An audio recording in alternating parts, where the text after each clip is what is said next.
Warning, 30 Screams or Less may contain spoilers about movies that have recently been released. If you haven't seen the movie, go watch it, come back, and enjoy the show.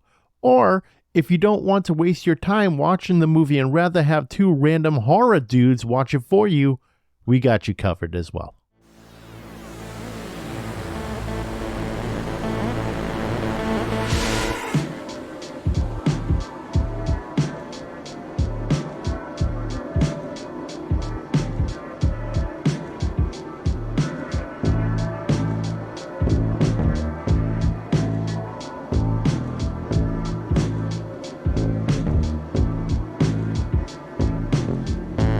Welcome everyone to 30 Screams or Less, a horror movie podcast where we review horror movies in 30 minutes or less. Today's movie we're going to be talking about is called Cobweb. It's directed by Samuel Bowden, written by Chris Thomas Devlin, starring Lizzie Kaplan as Carol, the mom, Anthony Starr as Mark, the dad / Homelander, Woody Norman as Peter, and Cleopatra Coleman as Miss Divine. The plot of this movie is an 8-year-old boy tries to investigate the mysterious knocking sounds that are coming from inside the walls of his house, unveiling a dark secret that his sinister parents have kept hidden from him. 30 Screams or Less starts now. Corey, what did you think of Cobweb? So this movie, to me, it was borderline uncomfortable at times because, as you said, Anthony Starr is in this, aka Homelander, who's a fucking dickhead in The Boys. And he is a massive dickhead in this movie. And it's like borderline child abuse for like an hour and 40 minutes.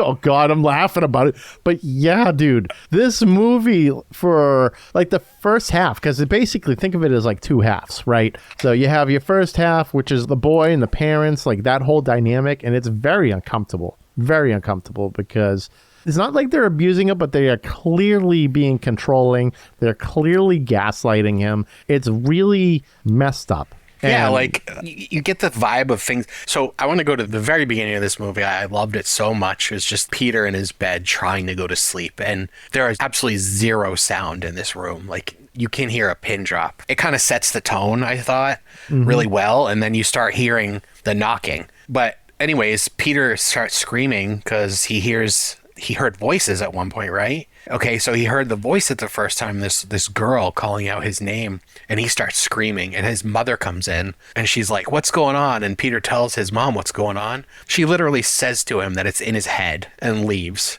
Like, you fucking bitch. Yeah, parent doesn't give a shit. Like I said, gaslighting him. This poor kid, he's just like, shit's happening, he's freaked out, and she's just like, go to bed, you're fine. It's like, wow, okay, how about being a nice mom and be like, oh, it's okay. We'll check it out later, see what it is, but why don't you try to go back to bed? I feel like that's what a regular parent would do. But no, they were like, these parents were crazy to begin with, clearly. My parents did that to me when I fucking ruptured my spleen. Yeah, suck it up. They were like, quit being a bitch, go take a bath, you'll be fine. I'm like, I'm bleeding internally, I can't. Jeez. Oh yeah, that happened. That's wow. But you're right. I think it's a parent thing, but like that's what you feel in the beginning of this movie is just a parent being a parent, but it gets so much worse. It really does. Like they really start to lose their patience with Peter, and it's progressively getting worse and worse when it comes to like them grounding him and things like that. Let's take it back though. So here's the knocking on his wall. He knocks back and figures out, okay, something's going on in the wall. You're not really sure at the beginning. You're thinking maybe it's a ghost or whatever. You know, like one of those ghost type stories, right? You see them all the time. The kid's involved. He hears stuff. It's whatever. It is what it is. So he's freaked out. He tells his parents. The dad is just like, oh, I think it's just rats, right? Which, okay. I mean, I don't think rats knock, but they definitely scurry. And so the father's like, you know, we got to take care of this. Let me show you where the rat poison is. And this is important for later on in the film. Very important. So the father shows the kid where the rat poison is. They go inside. They line the walls with this stuff.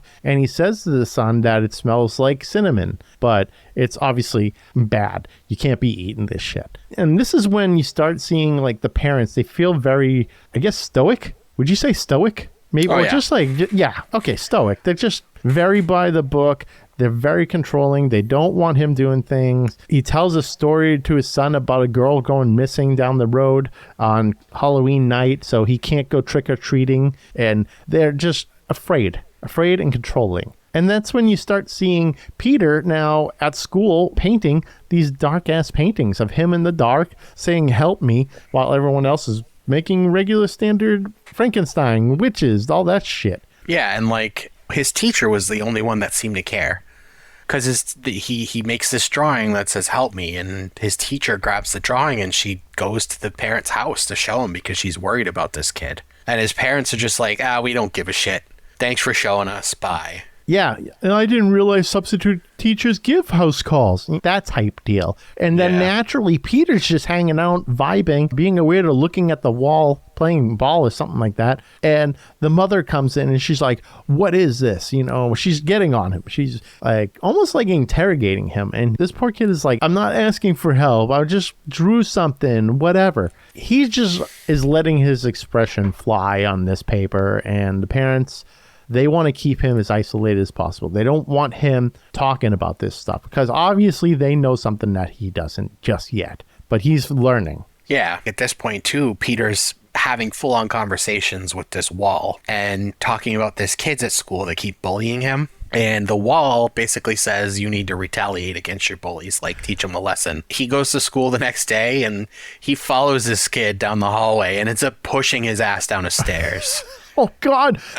Dude, the way the kid was laying on the stairs, just, you see his knees, like, his leg is definitely, like, backwards of sorts. Dude, his, like, fucking Gumby fell down the stairs. God. Peter, of course, gets expelled, which, all right, I mean, you damn near committed murder, kid. So, he kind of deserved it. Shouldn't have done that. But the bully, you know what? The bully deserved it. I don't give a shit. Fuck that kid. He smashed his pumpkin. I wish he'd throw him in front of a car.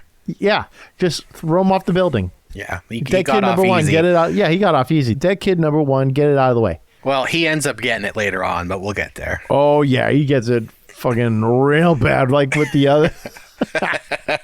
It's so bad. Oh, man. All right, so he's now at home. The parents are pissed that he got expelled. And apparently these parents have this hidden basement behind a refrigerator. So they have to pull the refrigerator out. They open their friggin' little Harry Potter door and put this kid down in the basement. It's like the most inconvenient way to make it to the basement, but they lock him down there with nothing. My rage level fucking skyrocketed at this point too, because they locked their kid in the basement. Yeah, so fucked up, man. And Peter, he sees like this grate in the floor, and it's clearly something's going on. So at the bottom of that hole in the floor that's covered with a grate is a teddy bear.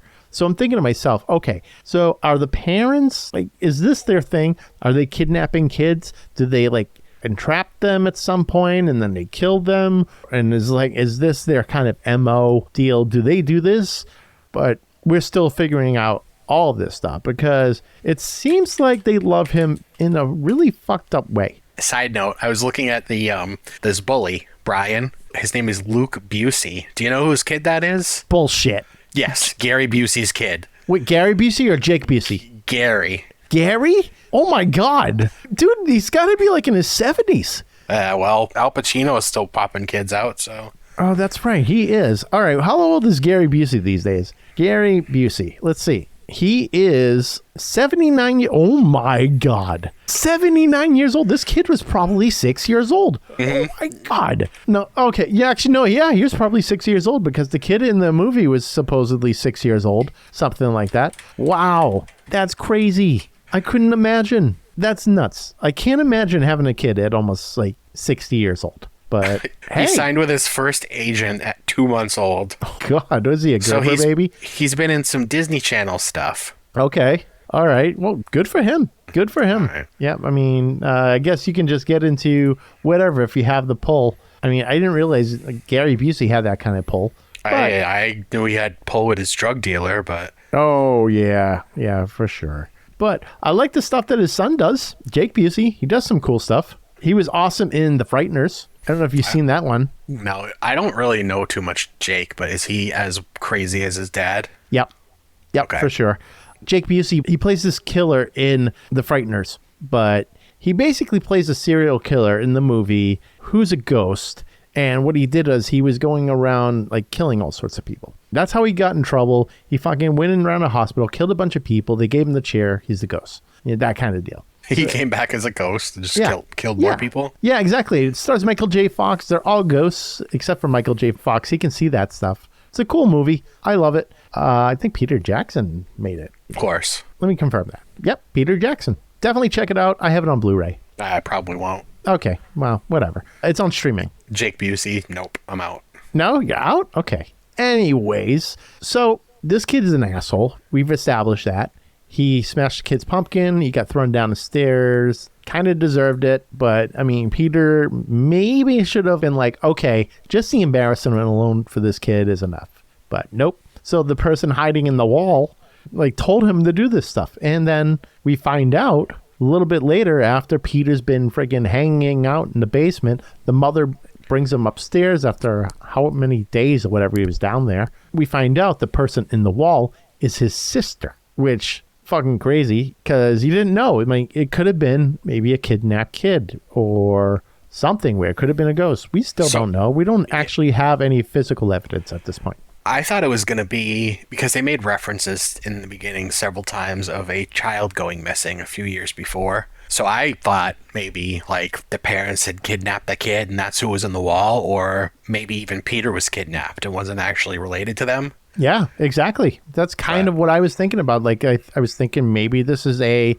kidnapping type situation. You know, they kidnap kids, they kill them later, and maybe they move town to town. I don't know. That's what my initial thought was, because the way this movie was going was in that direction. And then second half, what the hell just happened? Oh, yeah. Like, you think it's over after he... Well, actually, let's go back to how Brian and his cousins show up this time, and they've got the van from the Black Phone, I swear. Oh, yeah. And they're just like, we're going to see them later, kid. You know, wicked. Yeah. So they're basically like plotting this revenge/home invasion story now. Mm-hmm. Yep. And then Peter and his parents sit down to have dinner one night, and this is why Steve talked about before how the rat poisoning in the beginning of the movie, they mentioned that it smelled like cinnamon, because Anthony Starr's character, which was Mark was his name, he's eating his food and he asks Carol, like, what'd you do differently? This is delicious. It tastes different. It's got kind of cinnamon flavor to it.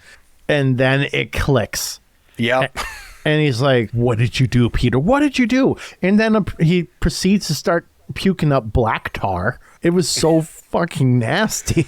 I don't know if it was black tar or blood. Like, I was so confused. It was so dark. It was dark as night. Like, whatever was coming out of him, I'm like, I didn't realize the inside of your stomach lining is that dark. But that's what was coming out of him. He died at the table. The mother, she's starting to get a little sick at this point. Peter's running for his life. The mother has a knife on her, and I don't know what she was planning on doing, because I don't think she was planning on killing Peter. So the mother's chasing after Peter, and then Peter kicks his mother down the stairs. She fucking does a barrel roll, lands on the knife. It's in her chest at this point. Peter's trying to go downstairs and get the keys. So what's happening is the sister, she's in the walls, but she's behind one of those old grandfather clocks, right? And behind the grandfather clock apparently is a little locked door. So Peter's trying to get the key from the mother, and what we hear, the last words from the mother, don't let her out, Peter. Don't let her out. And I'm thinking, okay, what's going to happen here? So Peter goes upstairs. He moves the clock. He opens the door. And Corey, what the fuck do we see? I'm a little confused at how she was looking the way that she does. Yeah, right. I guess she was born that way. But like, you see the eyes, and they borderline look like it's a freaking tiger about to come out with the, you know how cats have like those almost glowing looking eyes? Yeah. Yeah. Yeah, it's like a puma. Exactly. It almost looked like a puma. And Peter runs to under his bed because, you know, fuck that noise. If I was Peter, I wouldn't want to be there. But now at this point, Sister's out. She left that door, and you see the bullies pull up, and the door just opens so conveniently for them. And like they just walk their way in like it's nobody's business. See, if I saw that door just opening like that, I probably would have been like, you know, this is way too convenient to go in. Probably not a good idea. Oh, yeah. Not only that, but like they go in the house wearing, it was like a fucking Point Break moment. They all go in wearing masks, like animal masks instead of presidents. Which were really cool looking, by the way. The one that Brian wore was actually really cool. It was like a monkey. Yeah, that reminded me of something straight out of Grand Theft Auto 5. Yeah. I feel like I've seen those masks like crazy in that game. Probably. But like, then we see the kid, I think it was the kid wearing the bunny mask, is just beating the shit out of a piano with a baseball bat. Like, he's really mad at the piano for some reason. But did you notice while this was happening, the thing crawling on the wall in the background? I'm sure you did. Of course I did. I love background stuff. I love it.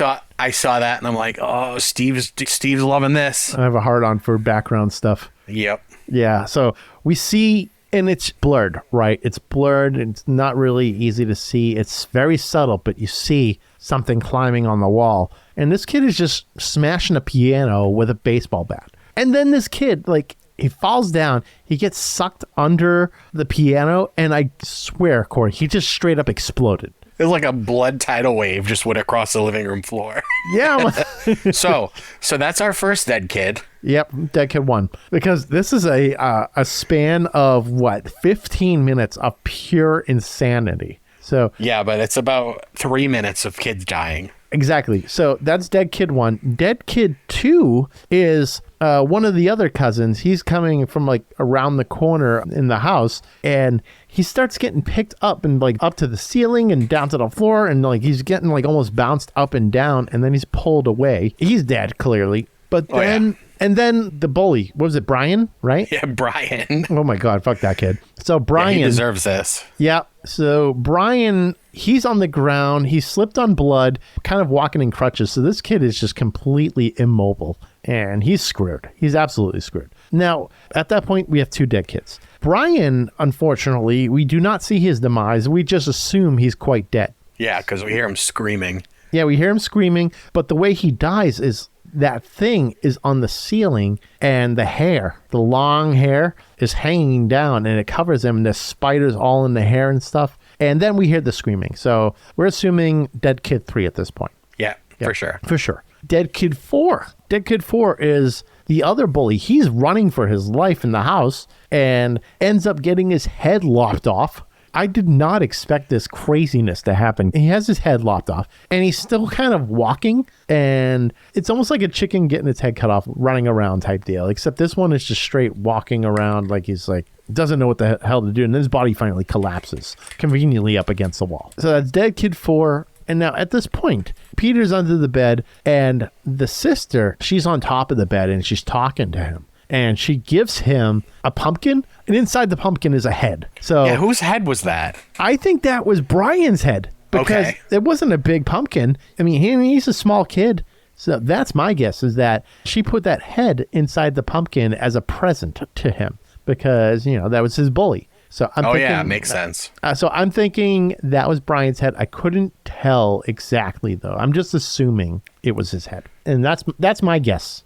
But it makes sense because we didn't get the gratification of this kid being offed in the movie. Yeah, well, I don't know if they really wanted to show like a 7-year-old getting murdered. No, I don't think so either. It is a Hulu movie. That's true. I mean, we don't want to see like a kid's brains getting eaten. This isn't Shudder. This is Hulu. This is a wide release type movie, and I'll talk about that too. So this kid's head is inside the pumpkin. Peter gets put inside the wall, and the sisters goes, "You're safe here," that type deal. And now we're at this point where here comes Miss Divine again, the substitute teacher, going to check on Peter because she's worried. And this is like twice already. So this is like the 3rd time that she's going to the house.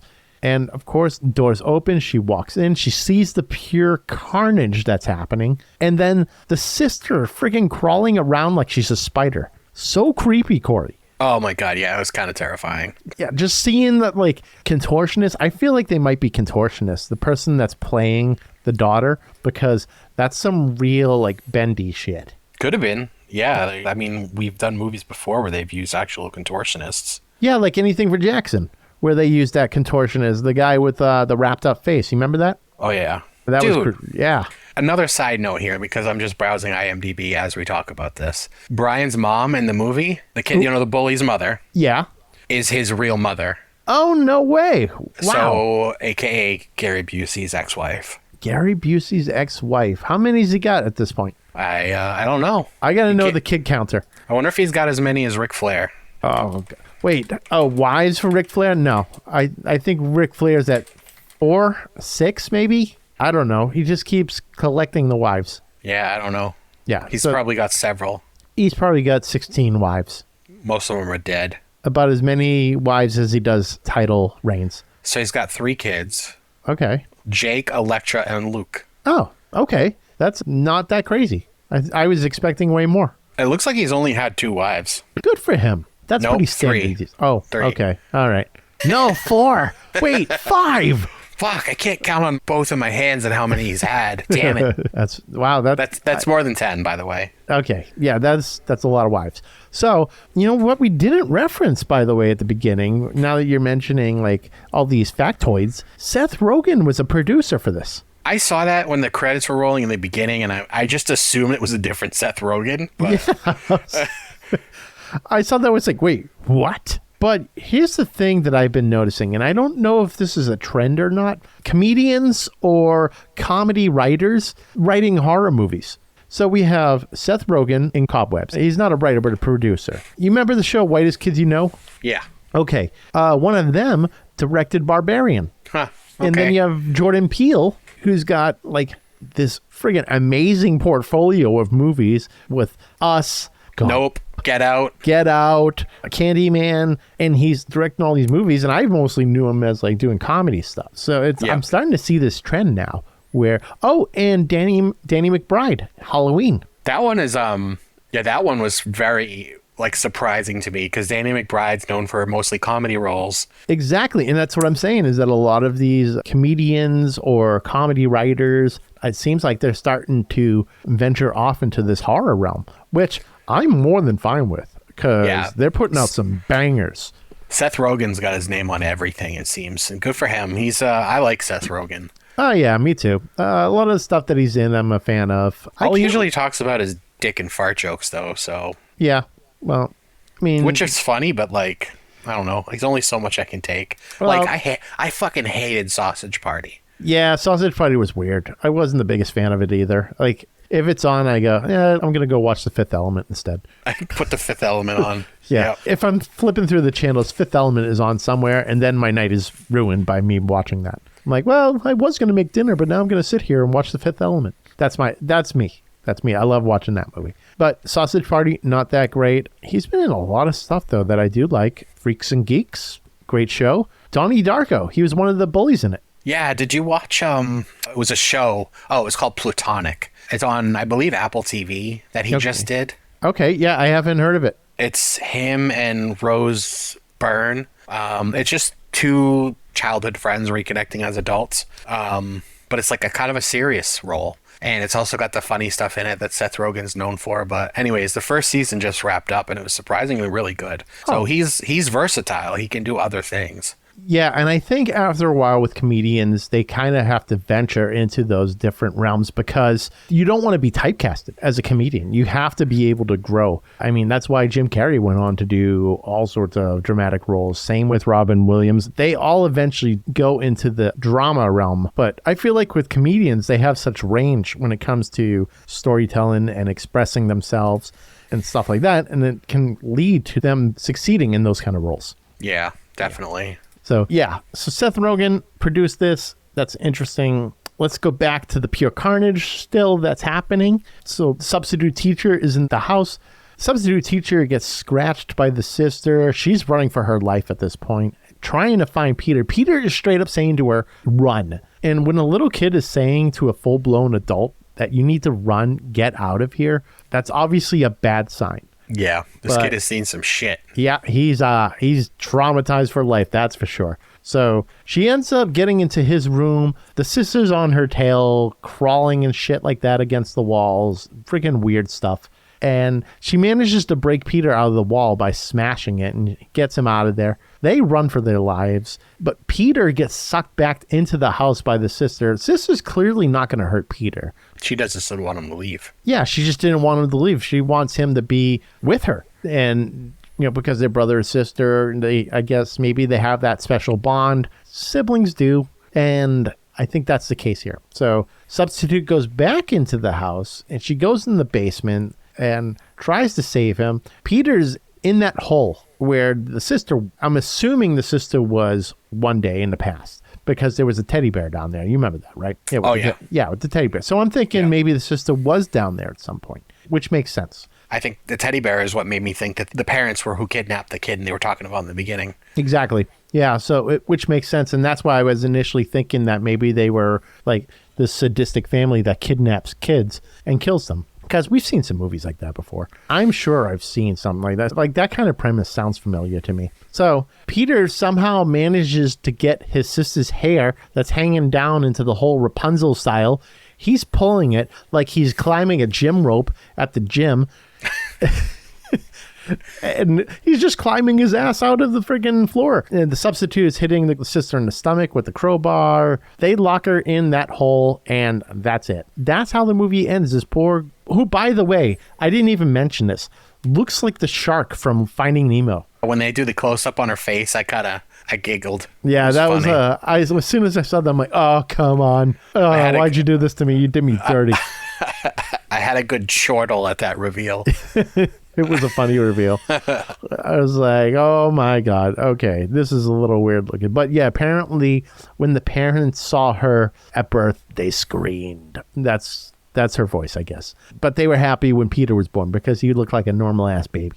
Where she looks like a great white shark. From Finding Nemo. From Finding Nemo. Okay, so, but then, she wraps up saying that I will always be with you, Peter. And Peter naturally doesn't feel safe at this point. He's sleeping. He's thinking he's seen spiders. His sister's behind him. And it kind of just ends like that. There's no real resolve, though. It's just the sister gets locked in the basement. We don't know if Peter's going to stay there for the rest of his life just to make sure she doesn't leave or anything like that. Technically, it could open up for a sequel because there's stuff that's missing that we weren't told about. It just kind of ends. I don't know. It kind of feels like they left it open for a sequel. Yeah, you think so? Yeah, I mean, because the sister goes from being trapped in a wall to the floor. Right. I don't know. I'm thinking that way because it did end up so abruptly. Like, you kind of set it up for a sequel, but I don't know. It's almost like they did set it up for a sequel, but I don't know if there will be one because this movie came out, ready for this,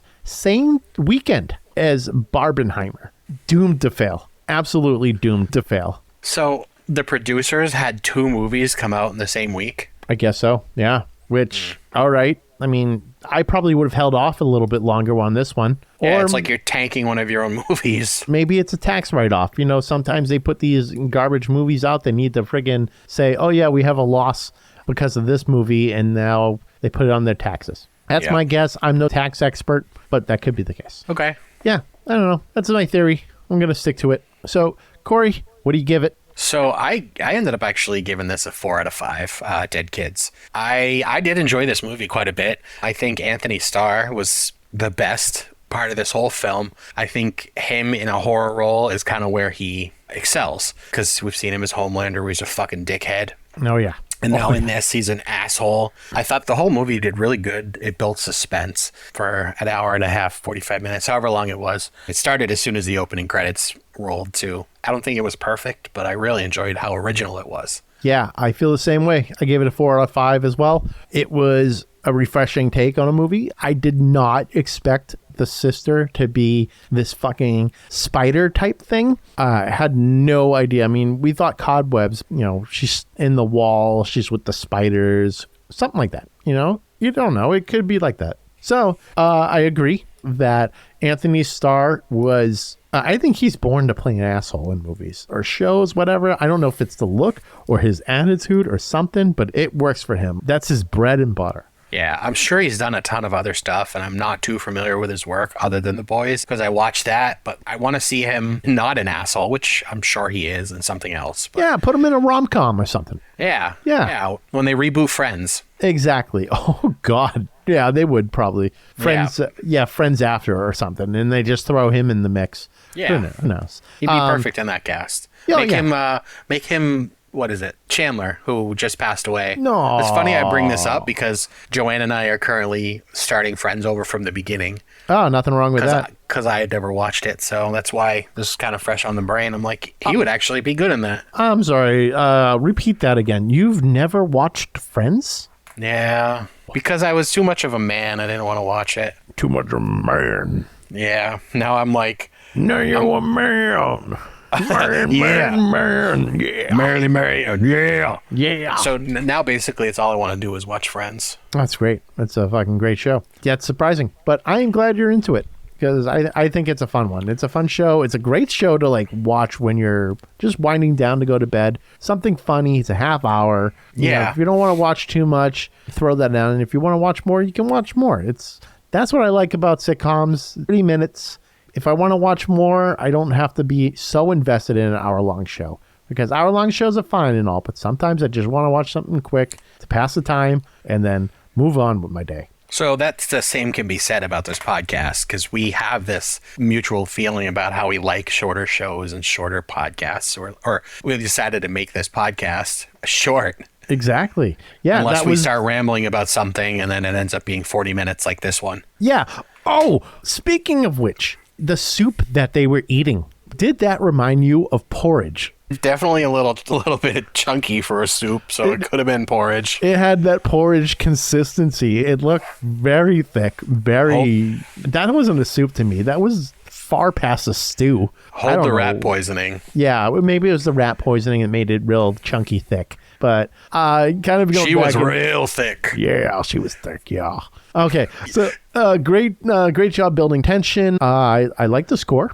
The score was cool sounding, had some good vibes to it. And I did feel like we got 2 movies out of it, similar to that of Barbarian, where the first half of Barbarian was the whole mix up with the Airbnb type situation. And then it turned into like I didn't realize this kind of movie we're getting with a monster mother in the basement. Speaking of 2 movies, do you remember what the runtime of Barbarian was? Wasn't it like an hour and a half? I don't know. I feel like it was almost 2 hours. I mean, 2 hours seems reasonable. I think it was an hour and a half, and I was blown away with the fact that it wasn't that long. Hour 42 minutes. Okay. So they were about the same. Yeah, split the difference there. So not bad. Yeah, Cobweb was quite short. It was an hour and 28 minutes. So there were times where it did feel like it dragged on a little bit, but I think the whole point of that was to build tension. So it kind of called for it. But then the payoff was insane because we didn't expect that. The unfortunate thing about this movie is that it was a bomb.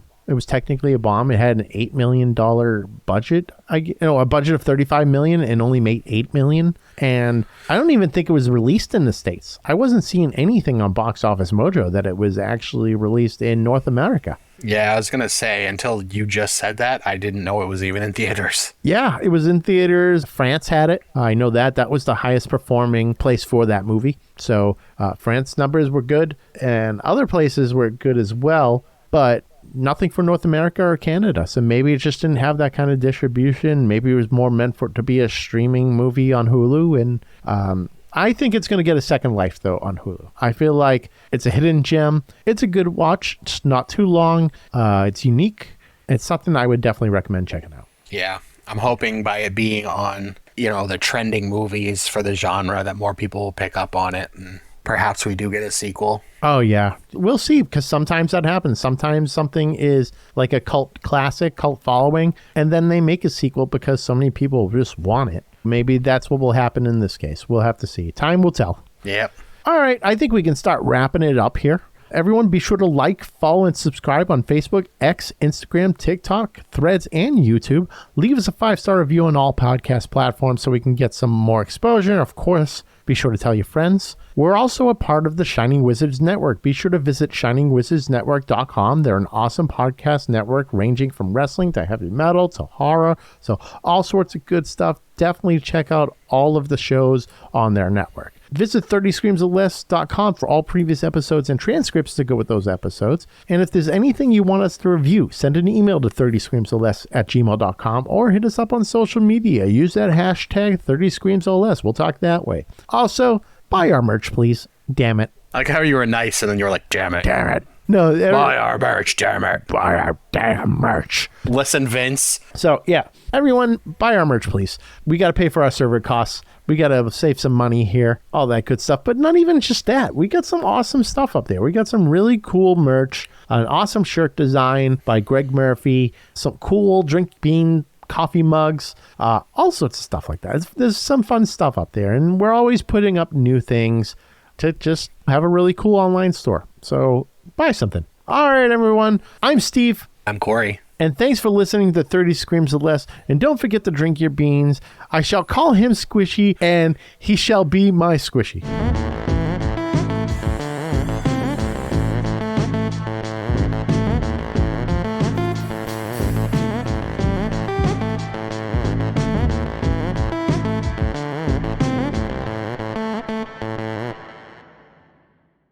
What is that?